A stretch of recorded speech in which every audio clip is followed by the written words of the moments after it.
Bonjour et bienvenue dans ce tout premier tutoriel présenté par Aquax Design. Alors aujourd'hui nous allons voir comment améliorer la netteté d'une photo. Donc cette photo a été prise à Disneyland Paris, vous vous en doutez bien, avec le Nikon D800. Et j'aimerais, par exemple pour un agrandissement, que les pixels ici soient beaucoup plus nets. Pour ce faire, il y a plusieurs méthodes. Soit vous utilisez le filtre passe haut qui se trouve ici, soit vous utilisez la fonction renforcement accentuation ou encore plus net, mais je trouve que pour moi ça dégrade fortement la photo. Mais bon, c'est comme vous voulez. Mais je vais utiliser celle que j'utilise le plus souvent, c'est-à-dire le filtre passe haut. Donc pour ce faire, je duplique le calque. Photoshop m'a créé une copie du calque de la photo. Je vais dans filtre divers, passe haut, et je règle les valeurs de 3 à 3 pixels. Pourquoi 3 pixels? Parce que c'est la distance. Donc si je zoome, je vais prendre d'abord par exemple. C'est en gros Photoshop va renforcer cette netteté en renforçant les noirs sur les côtés et en accentuant les blancs. Ça va donner une impression d'avoir une photo ultra giga nette. Et les 3 pixels, donc la valeur, le rayon que je vais utiliser, correspondent plus ou moins à ce que je veux pour une taille de 36 mégapixels avec le Nikon D800. Je valide. Donc si je zoome, vous pouvez voir que Photoshop a accentué en quelque sorte les bords. Et pour faire disparaître le gris, vous allez dans les masques de fusion et vous faites incrustation. Donc si on regarde bien, donc ça c'est avec le filtre passe haut. Et si je le retire en cliquant ici, vous voyez que c'est beaucoup plus flou. Donc cette méthode elle me sert surtout pour si jamais je fais des impressions A3, A2, pour présenter à des amis, à des expositions, à des cours. Mais surtout pour améliorer après si je réduis l'image pour Facebook. Parce que Facebook dégrade fortement, donc vous avez sûrement pu le constater, dégrade fortement les photos jusqu'à un point à avoir des artefacts partout. De toute façon Facebook, on peut le dire réellement, c'est de la merde. Surtout pour les photographes. Donc cette méthode me sert beaucoup pour réduire après la photo et renforcer par la suite encore la netteté pour compenser la compression que Facebook va faire sur ma photo. Et donc si vous ne saviez pas, Facebook quand vous envoyez une photo, il recompresse encore pour économiser l'espace sur leur serveur. Et cela réduit fortement votre qualité. C'est moche. Je vais pas vous le cacher, c'est moche. Donc voilà. Donc si je réactive le calque, ça fait réapparaître la netteté. Ah oui, attention. Voilà.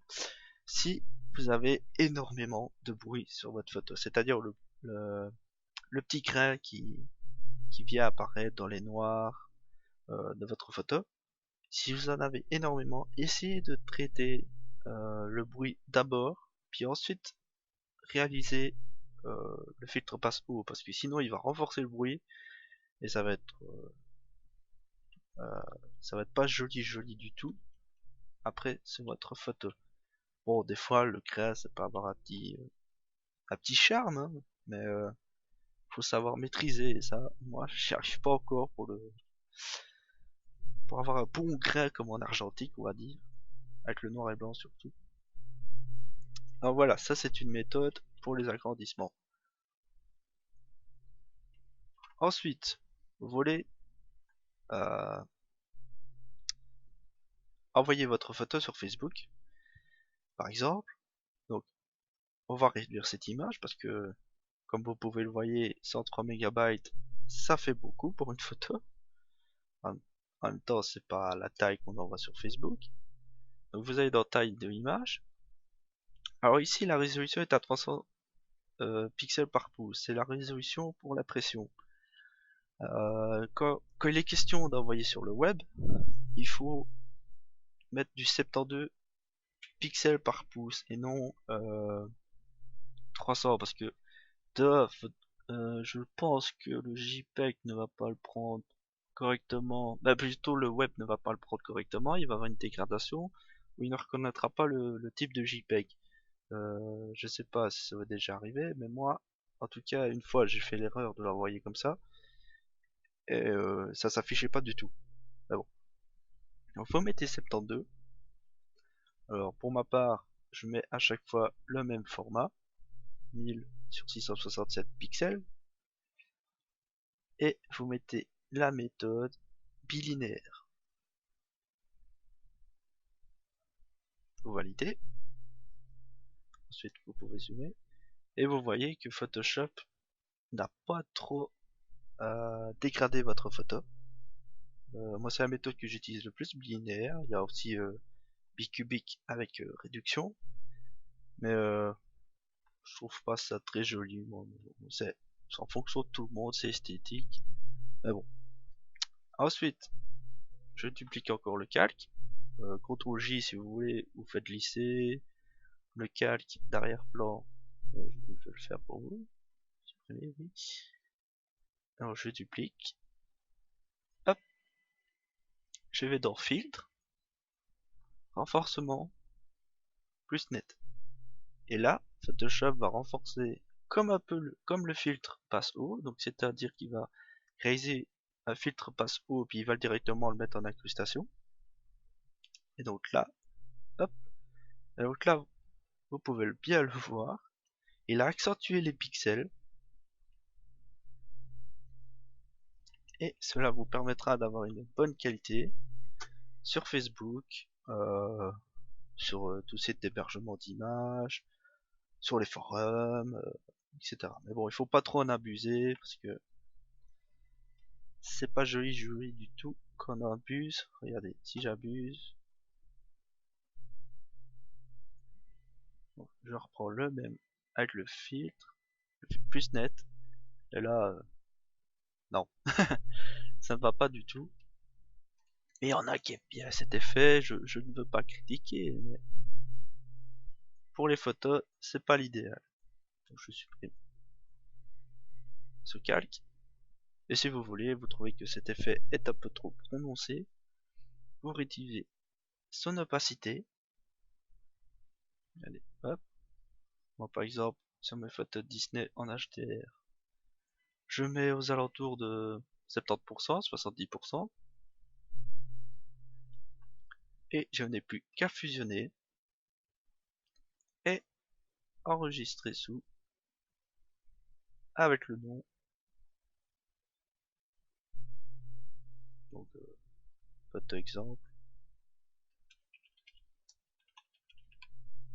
En JPEG, enregistré, qualité 12. Mais bon, pour le web, vous pouvez le mettre à 10 si c'est trop lourd. De base, standard, et vous faites enregistrer. Et voilà.